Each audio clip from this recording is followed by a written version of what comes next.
আসসালামু আলাইকুম ওয়া রাহমাতুল্লাহি ওয়া বারকাতুহু। কার প্রশিক্ষণ। খুবই সুদক্ষভাবে ম্যানুয়াল কার প্রশিক্ষণ দেওয়া হয়। আপনারা প্রশিক্ষণ নিতে চাইলে স্ক্রিনে দেওয়া ফোন নম্বরটির সাথে যোগাযোগ করুন। ফোন নম্বরটি হল 0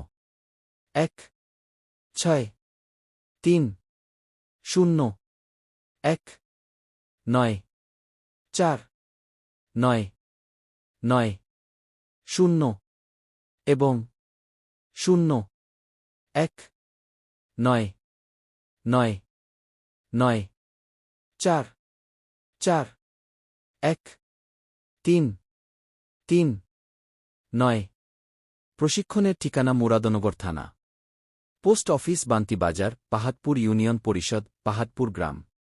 পরিচালনায় আছেন সুদক্ষ ড্রাইভার ইব্রাহিম ভুইয়া। তার সাথে আছে সুদক্ষ ড্রাইভার সালাউদ্দিন।